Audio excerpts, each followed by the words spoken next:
ค่ะสวัสดีค่ะแม่พ่อค่ะเหนือตามไปข้างของเจ้าทีก็นะแต่ทีคือชมของสามเนาะเอ้ยมันบ่เข้ากันเนาะมีเขาที่อยากเหมือนเดิมจังไหน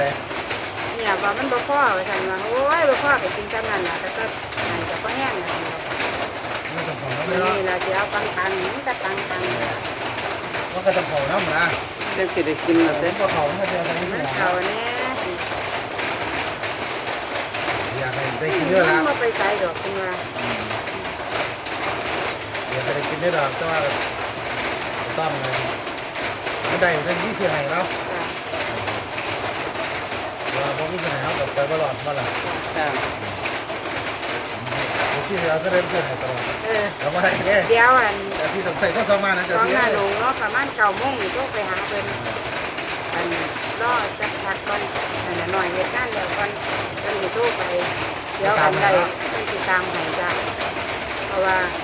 อยู่มุมไหนของโลกบ่เป็นฝนมันตกจะหาอยู่นำแถบแถวนั้นอีกที่ก็ขอเร็วๆเร็วๆเมื่อวานแต่บ่มีผู้ใดก็ว่าบ่เห็นน้องทันนะมันได้ททำนะผู้ใดก็ว่าบ่เห็นตอนทำก็คือบ่ทันนะ ำนอกเด้อนะที่เราเจอหน้าหนองเนาะ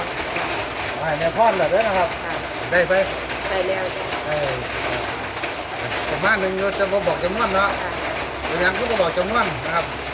ที่แจกก่อนเลยหน้าหนองเลยแล้วคนเก็บเงินมาโยกตอนไหนเลยบริหารแล้วจะเห็นแค่หน่อยแล้วคือต้องกันออกกันมันใดนั่นถ้าเบิ่งโหลดมาได้บ่เนี่ยได้บ่ได้คือจะอยากไปกินแล้วทำงานการอาหารเนี่ยแล้วนะครับแจ้งกันไปเด้อไม่ได้เห็นหนังบ่ได้ยึดตัวแบบนี้บ่ได้ยึดหลังเรียกว่าแล้วบางแจ้งยอดทุกท่านเราก็ได้เด้มันก็ชมเลยเราไปถือแล้ว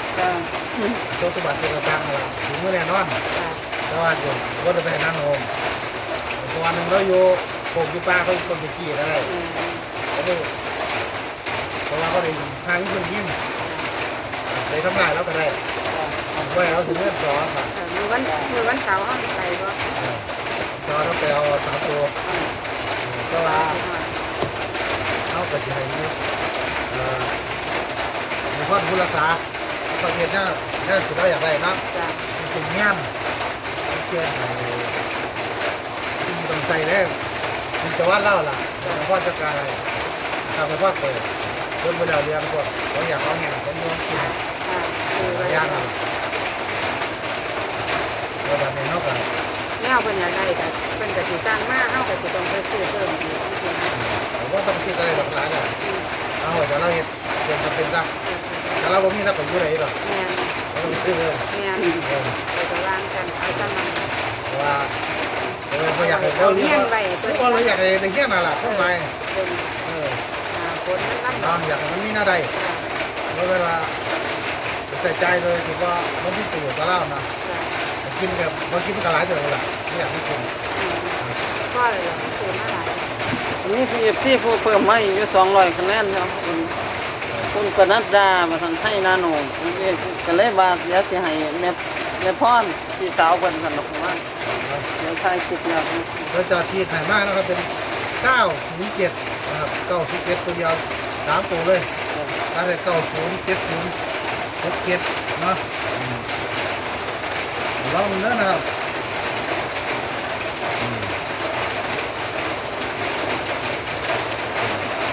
เราว่าเราเพียงว่า3ตัว9นะครับตัวไหนล่ะกันนี่จะเป็นมากอะไรเราติดกันวัดตัวกันต้องคูณเป็น60จ้ะกระโจกเรื่องอะไร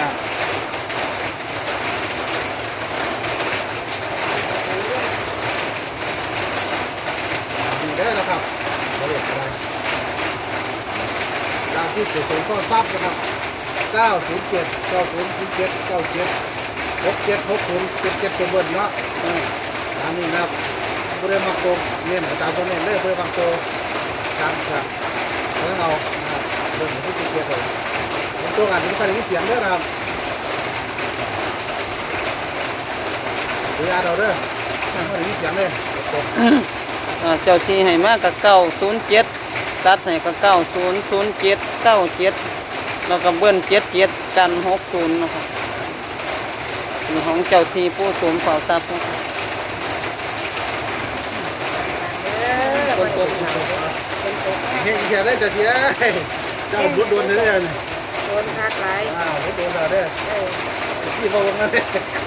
ก็เลยกินได้เรา ไปกินเหล้าขาวเราจ้ะ มันแน่นแน่แล้วก็ย่างเป็นที่เยอะ วันนี้ได้เข่ากันนะแต่นี้ ก็เขากันด้วยเนาะแล้วต้องการจะรู้ได้ว่าตัวเดียวที่เขากันแท้นะ ตัวเดียวกันเลย ผม นะ ผมว่ามันจะเหมือน ก็เป็นอันเดียวกันเลย โอ้เข่ากันกับของย่ายเขาไปเรียนนอนกันว่าคนถึงนั่นอีกก็ ที่เราก็แนวเราไปคิดกันแล้วก็จะเรียกใกล้กันนี่แหละน้องเราเหมือนเดียวกันเนาะ เนี่ยนี่แหละคือเข่าที่ดอกตังนี่ดอกเข่ากัน เราคิดกันต้องมาใกล้กัน ใช่ ใกล้กันไม่ขยับเดี๋ยวมันจะเป็นนายที่ดีที่เนาะโอ้โห มันจะเป็นได้ดีนะ ส่งร้านเนาะกดไลค์ฝากกดแชร์กดติดตามด้วยนะครับต้นไม้อย่างนั้นนะหนุ่มยังเป็นพ่อจังบ้านกระโมงเป็นคนไทยเที่ยวไปเลยแต่ว่าอีกสุดเนาะมึงเนาะ เอฟซีก็ขอใบไม้เพราะว่าเมื่อวานนี้เอฟซีผู้ใดก็ว่าไม่เห็นเพิ่งมาเห็นตอน2 ทุ่มคือไม่ทันมันท